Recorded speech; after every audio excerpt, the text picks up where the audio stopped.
ধারক বিএনপি এই দলটিকে আবার একাগারের মতো বিপদে ফেলার ভীষণ রকম আয়োজন চলছে।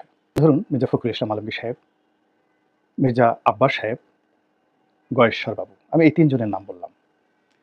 তাদেরকে নিয়ে দলের ভিতরে চক্রান্ত, দলের বাইরে চক্রান্ত এবং এদেরকে মাইনাস করার জন্য নানামুখী তৎপরতা চলছে।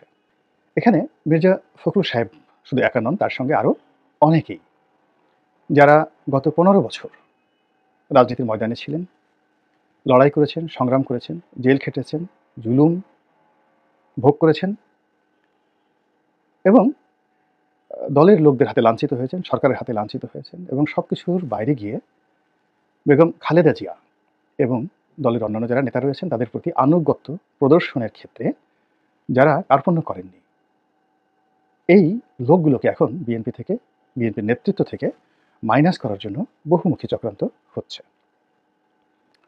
বিএনপির মধ্যে স্পষ্টতই ৩টি গ্রুপ ছিল এবং আছে। একটি গ্রুপ হলো তারা নিজেরা হয়তো তাদের সম্পর্ক ভালো নয় অনেকের, যেমন ধরুন মির্জা ফখরুল ইসলাম আলমগীর সাহেবের সঙ্গে রুহুল কবির রিজভী সাহেবের সাথে সম্পর্ক হয়তো ভালো না, কিন্তু বাস্তবতা হলো যে দলের প্রয়োজনে তারা কিন্তু কাঁধে কাঁধ মিলিয়ে কাজ করেছেন, পাশাপাশি বসেছেন এবং সম্মান প্রদর্শনের ক্ষেত্রে কার্পণ্য করেননি।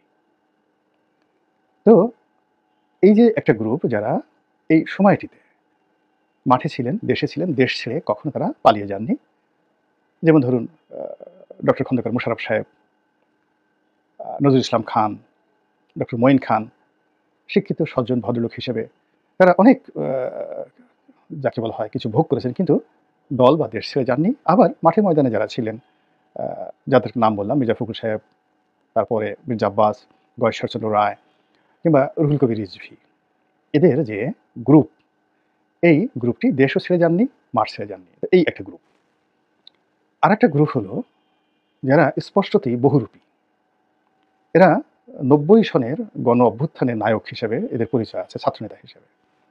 এরা মন্ত্রী হয়েছেন, এমপি হয়েছেন, দু হাতে অঢেল টাকা রোজগার করেছেন, নারী কেলেঙ্কারি থেকে শুরু করে আর্থিক কেলেঙ্কারি এবং দলের সাথে বেইমানি করা থেকে শুরু করে ১/১১ সময় তারা কেউ মান্নান ভূঁইয়ার দলে যোগ দিয়েছেন, কেউ ফেরদৌস আহমেদ কুরেশির সাথে যোগাযোগ করেছেন, কেউ বা আবার ডক্টর মোহাম্মদ ইউনূসের সাথে যোগাযোগ করেছেন। এরা খালেদা জিয়াকে নির্বাসনে পাঠানোর জন্য কাজ করেছেন এবং খালেদা জিয়ার যে সন্তান যারা আছেন তাদের প্রতি এরা কখনই অন্তর থেকে আনুগত্য দেখাননি। আবার যখন প্রয়োজন হয়েছে সঙ্গে সঙ্গে পায়ের উপর ঝাঁপিয়ে পড়েছেন। এরকম একটা গ্রুপ আছে যাদের হাতে প্রচুর টাকা, যারা দেশ ছেড়ে যাননি কিন্তু দেশের মধ্যে আছেন, এই একটা গ্রুপ আছে। তৃতীয় আরেকটি গ্রুপ যারা ব্যবসায়ী, লুটেরা, সুবিধাভোগী, বয়স্ক লোক এবং দেশের খুব নামকরা ব্যবসায়ী।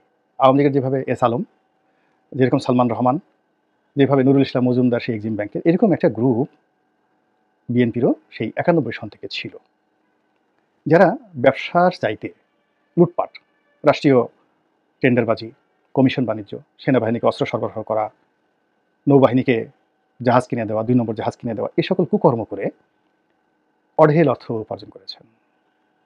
তারা টেলিকমিউনিকেশন, ভিওআইপি ব্যবসা, এই সকল কাজ, এমন কোনো কুকর্ম নাই তারা করেননি।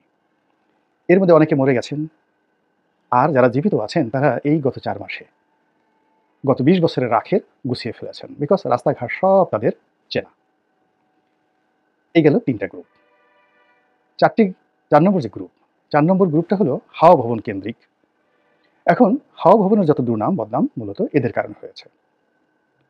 তো সেই লোকগুলোর বিরাট অংশ দেশের বাইরে ছিল, পালিয়েছিল।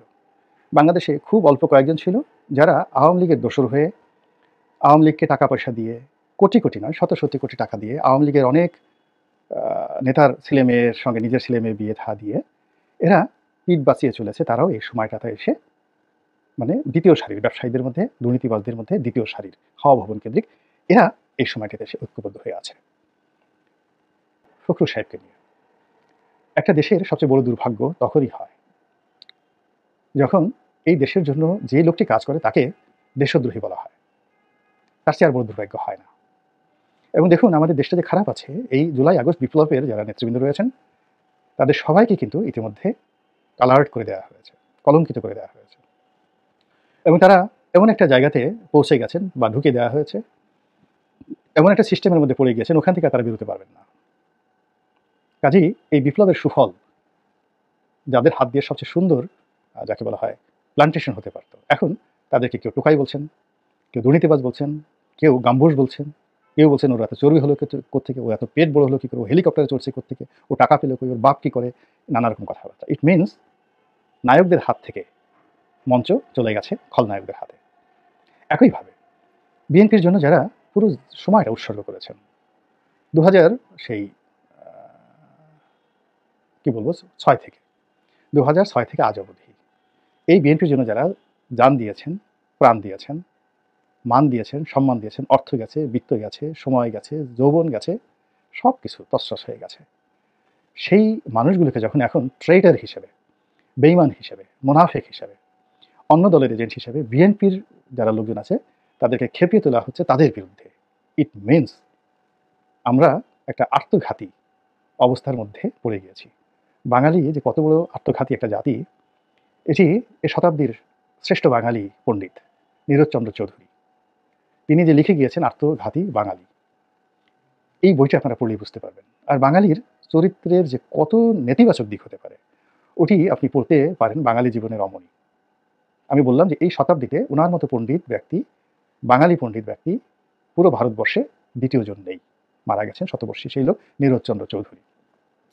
তো সেই যে আমাদের যে প্রাগৈতিহাসিক এবং ঐতিহাসিক যে চরিত্র, সেই চরিত্রের কবলে পড়ে বঙ্গবন্ধু শেষ হয়েছেন, সেই চরিত্রের কারণে জিয়াউর রহমান শেষ হয়েছেন, এবং সেই চরিত্রের কারণেই শেখ হাসিনাকে পালাতে হয়েছে তার নিজের একেবারে কাছের লোকদের বিট্রে করার কারণে।